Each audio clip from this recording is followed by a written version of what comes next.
They should have reviewed that catch. Like he said they should have reviewed that catch. They probably should have reviewed the catch. They didn't even review the catch. What's up, everybody? Welcome back. Episode 2 of the Fro Show. I'm here with an honored guest, one of Nebraska's great, obviously, Ameer Abdullah. Welcome, brother. Appreciate you joining me, dog. Brother, the honor is mine, man.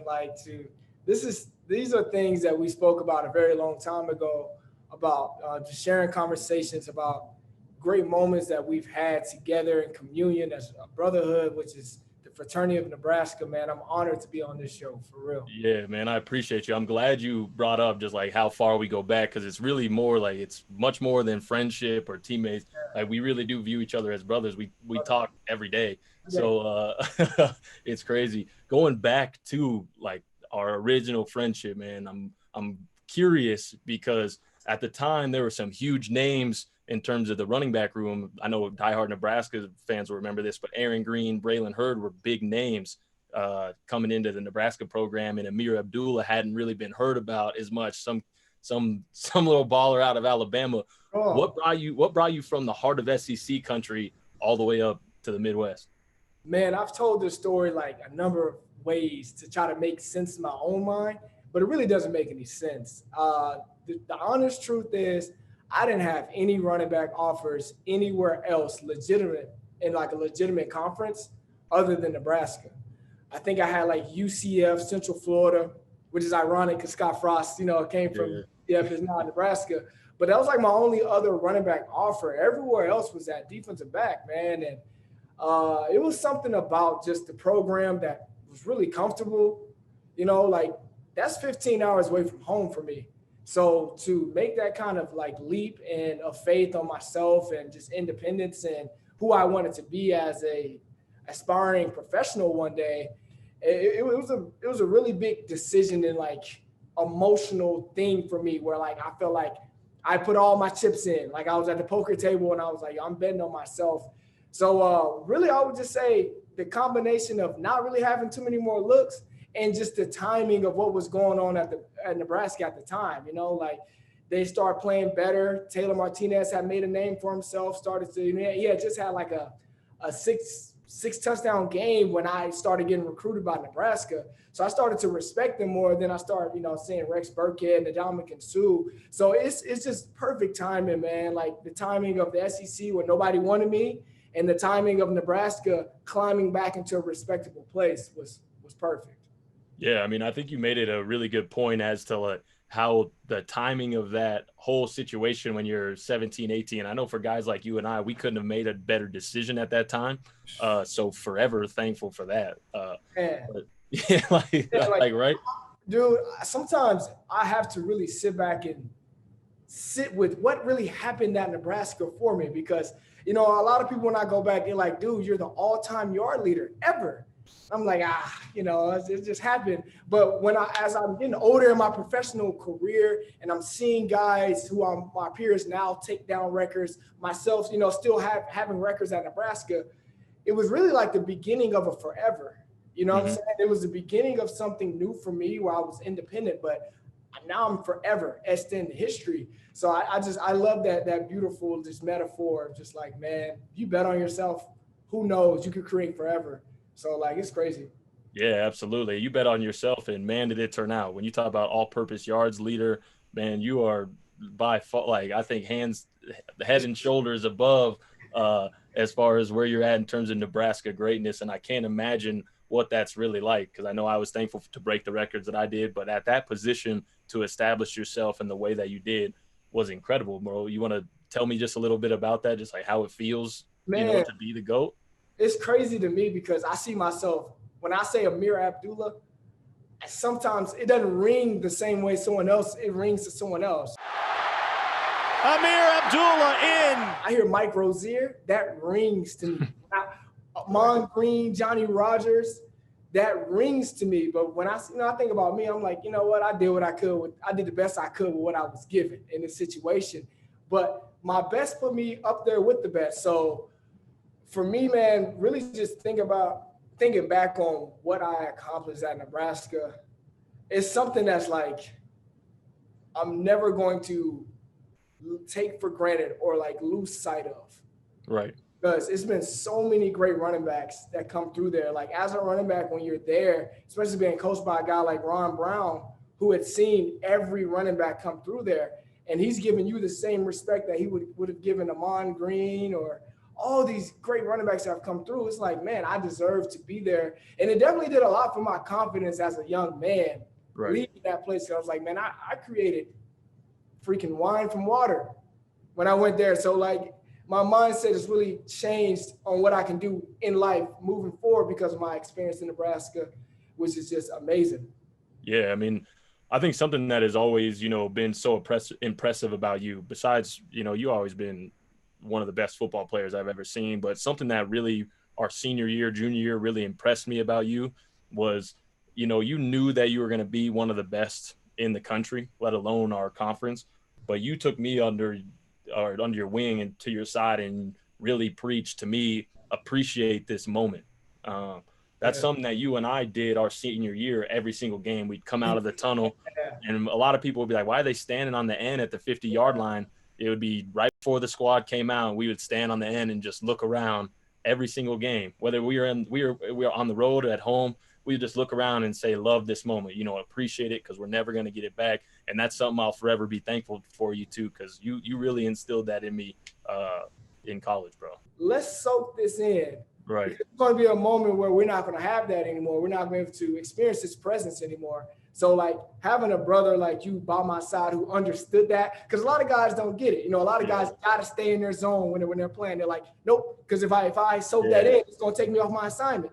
It's like, at the end of the day, man, like life is for enjoyment, man. If you can't enjoy what you're doing, you can't take yourself out, zoom out of your microscope of like reality and understand that you're blessed in situations. You got a lot going for you. It's funny you say I took you under your wing. It allowed you to also focus on your craft more. Like you as a receiver, you became polished because you understood, okay, I take 5 to 6 seconds before every game to look out in the crowd and focus on, every fan that's cheering for me. I need to take that same approach to my game. And you started to cultivate your game where like that jump from junior to senior year, Kenny Bell, was crazy. You know what I mean? Because your presence and your focus in those moments, man. So.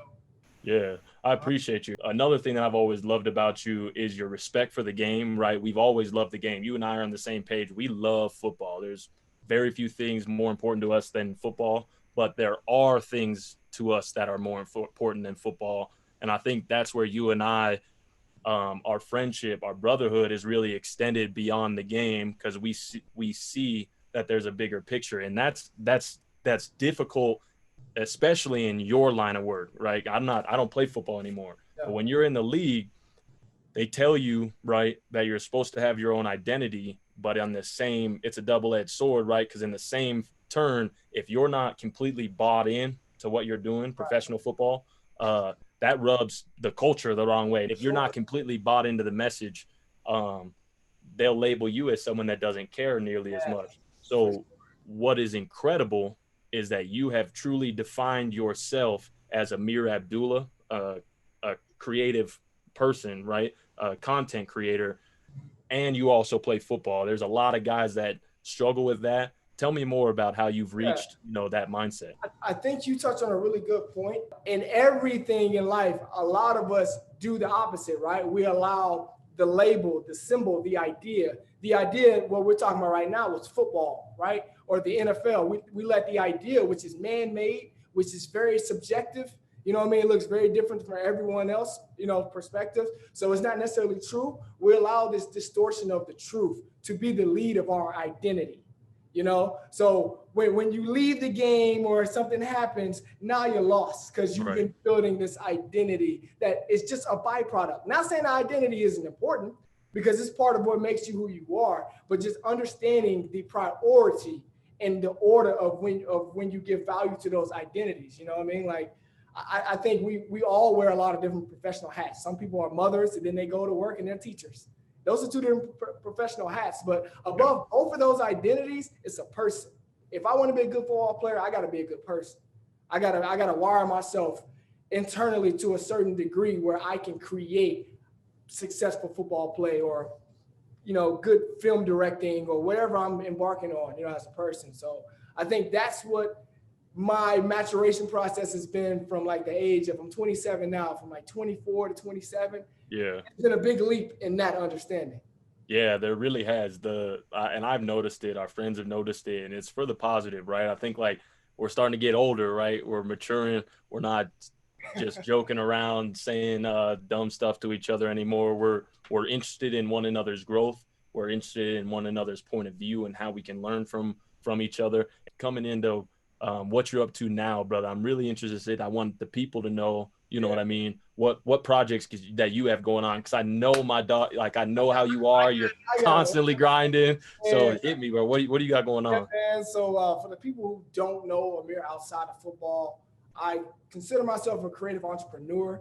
Right now, I own a branding company called Creative House, where right now we produce content for small local businesses here in Minnesota, but we're transitioning out of that to just be an awareness social media platform that brings attention to how we speak to ourselves and how do we speak to each other. And it's called Creative House.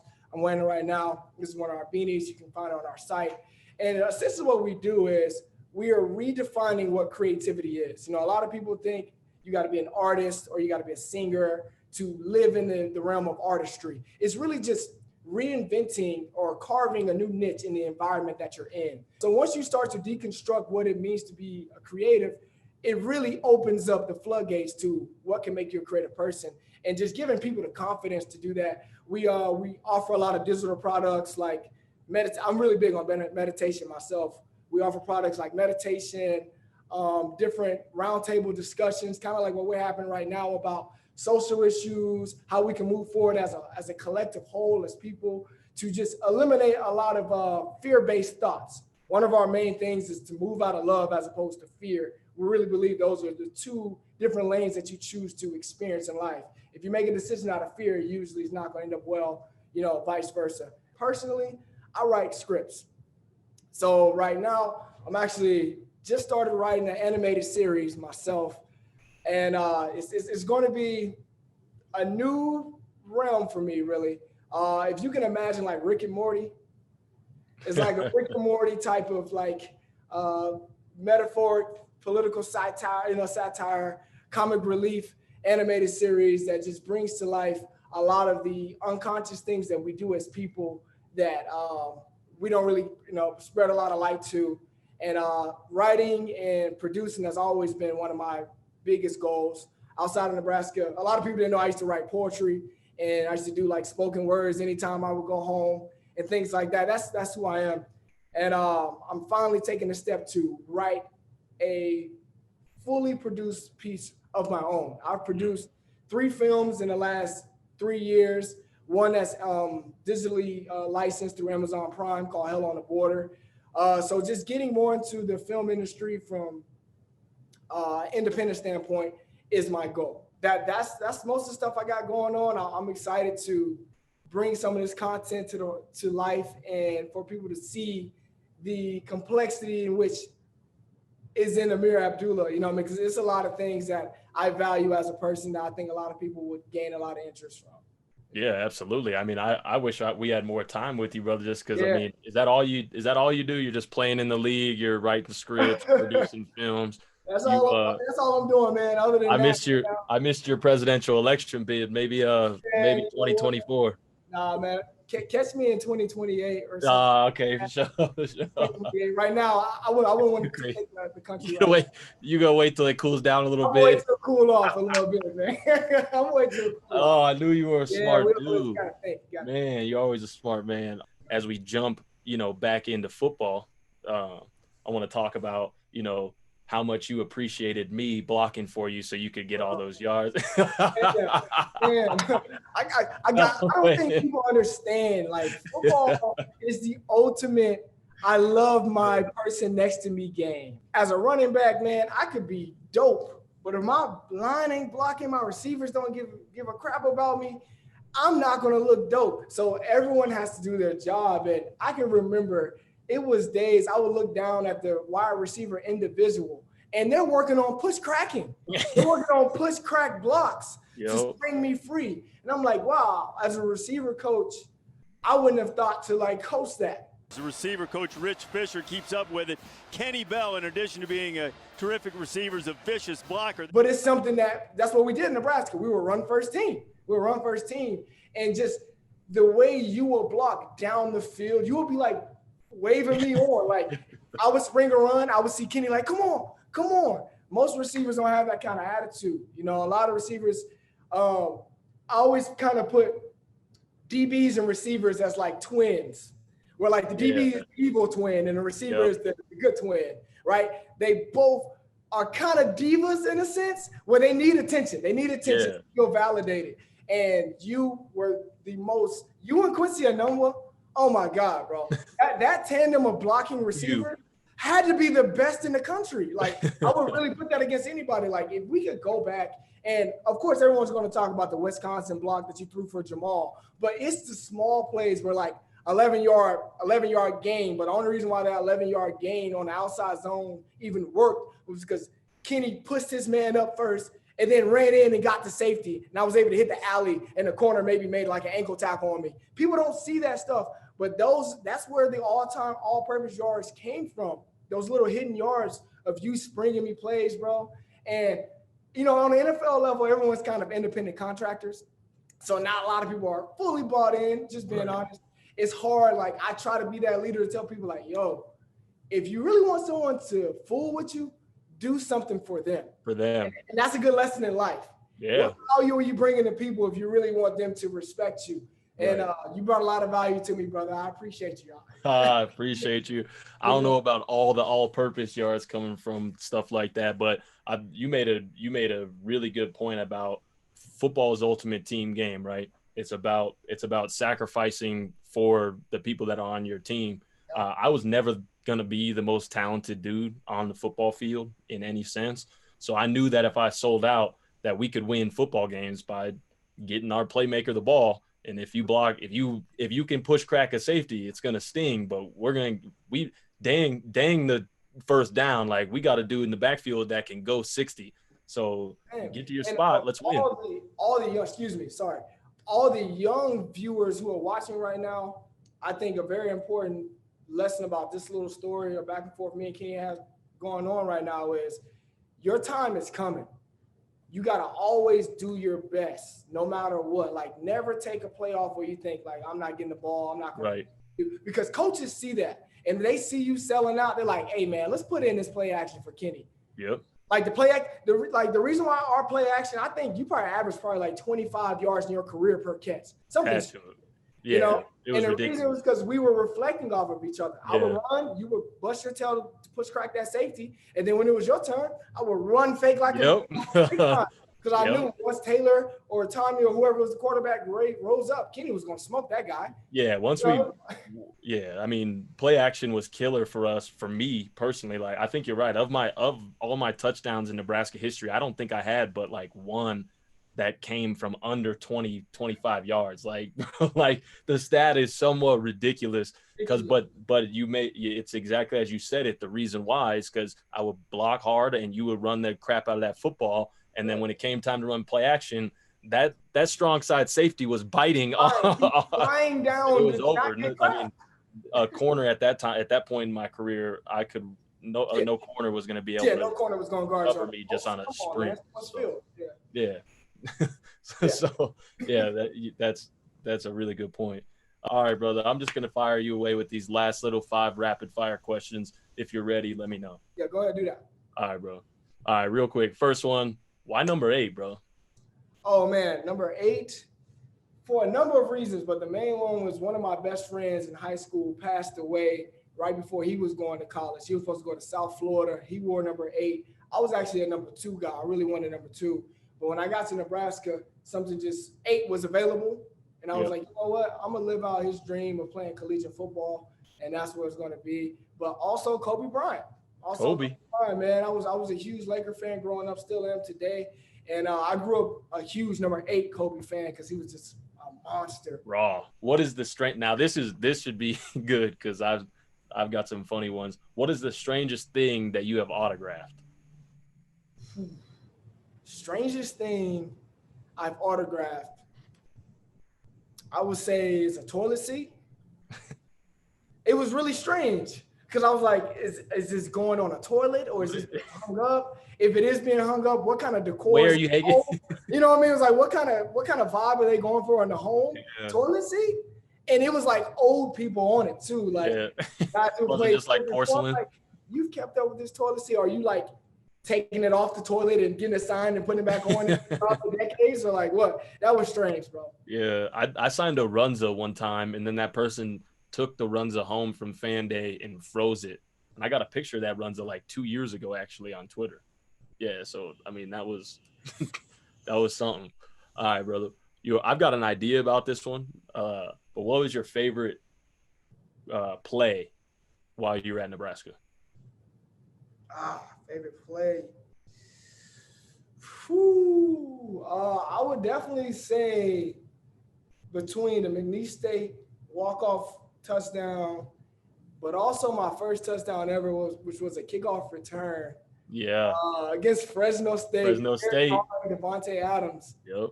That one meant a lot to me because we were down in the game by 2 points. I think it was like 28-26.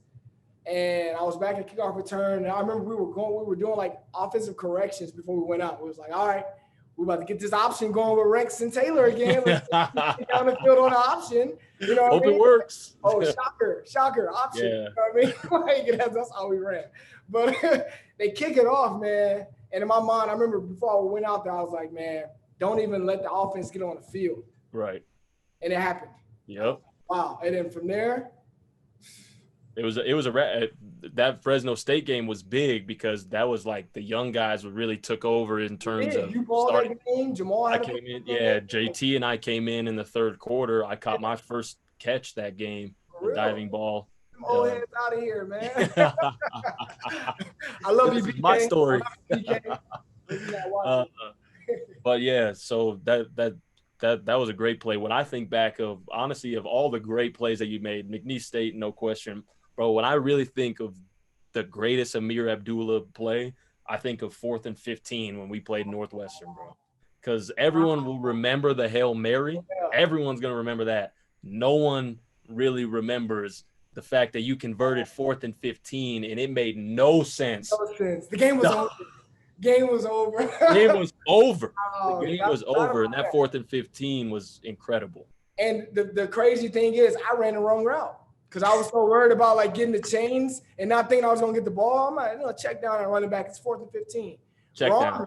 Rolls out to the right. I'm supposed to break to the right. I break left. I'm the only one over there. Wrong. That's why you're open. And then the catch was crazy too. Yeah. The ball was like a half an inch away from hitting the ground. They should have reviewed that catch. Like he said, they should have reviewed that catch. They probably should have reviewed the catch. They didn't even review the catch. I scoop it off the ground like a shortstop. I turn this 3 defenders with 12 yards to go. If you pause that right as you catch and turn around, we pause that in our wide receiving meeting room. We were like, there's no way he converts this because there's just 3 defenders staring at you. But crazy, bro. Yeah, that's a good one, man. That's a good one. So that one's got to be mine. All right, we got to pick up a big first down. Which offensive lineman do you want to follow to pick up your 4th and 1, your 4th and 2? And it sucks how quick I'm gonna answer this because there's no shade to my other homies. Spencer Long. Spencer Long. Athletic Long, baby. Athletic as crap, bro. No question. A guard that could turn the corner while keeping his hips square is a dangerous man. Last one, Ameer. First thing when you think of the head man, Bo Pelini. Fire. I think fire. But didn't mean to put that kind of spin on it. Yeah. Fiery. That was actually hilarious. Okay. Yeah. Fiery. Just like someone who like really believes in himself. Right. Like, I think that's what I learned from Bo the most, where like we don't show our beliefs the same way. He's a guy that's going to like go hard, be nasty, get in your face because he really believes in what he does as a person. Bo literally went to every game, some games where we were clearly outmatched. And I promise you guys, he did not think we were going to lose that game. And if we lost, it was like, God, I thought we was going to win. I'm like, Yeah, I respect that. I really respect that because it was genuine. It wasn't just, okay, let me get up because I'm the coach. It's like, no, I worked my tail off on this game plan. I trust my players because I recruited them, and and I believe we're going to win. And I respect that, and I think it takes that kind of mindset to be successful in business. So. Yeah, I 100% agree. I think what I would take from him would be his convictions, right? The things that's what made him so fiery. It's what made him so passionate, and the things that he believed in. And that's what I would definitely take away from him, and having that foundation growing older. Obviously, we're not quite as fiery, if you will, in terms of expressing ourselves. But in terms of the foundation for the man I am today, I'm thankful for my time in Nebraska, and without a doubt with Bo. For sure, man. Like, Nebraska will always have like one of the warmest areas in my heart, just because I grew so much. It provided so much of an opportunity for me to even think the way I'm thinking today.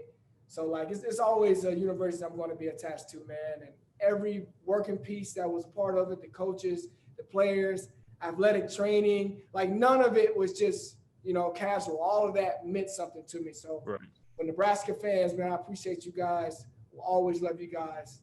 And thank you. Yeah, I'm going to echo that to the Nebraska fans, because I couldn't second that more. I'm very appreciative of my time and for their support. But Ameer Abdullah, everybody, joining us for our second episode of the Fro Show. My brother, I appreciate your time. The best of luck in your future endeavors. I'm going to be keeping up. Yeah, so sure. I'm going to be looking out. Yeah, I'll be looking out for that, for the script. I'm going to be looking out for your movies coming out. You know me. I'm a big supporter. First, second order to see. Everyone in the group chat would definitely see it first. You guys will sign off. Yeah. So I want to make sure you guys, be like, yo, am I crazy? Is this simple? Just let me know, man. But no, I appreciate that, Kenny. Thank you for allowing me to come on your platform, man. I'm excited to see how this thing grows, man, because your voice speaks volume. You've always been a leader, even when the days when you didn't want to. You know what I'm saying? Well, early in your career where you were just like, yo, I'm just trying to be a guy. Nope, you can't do it. Naturally, you are a leader. Naturally, who you are. And your voice needs to be heard, and your voice needs to ring out to more people to share memories, share experiences, but most importantly, share perspective in this time that we're in. Giving people, you've always been that person that's been like in the middle. You know what I mean? We're in the middle. He's like, hey, I understand this is happening. I understand that's happening, but let's talk as people. And I respect that. And it's no wonder why you're doing what you're doing today. You know what I mean? It just naturally happens. So appreciate you, brother. Appreciate you, dog. Love you. Love you too, man.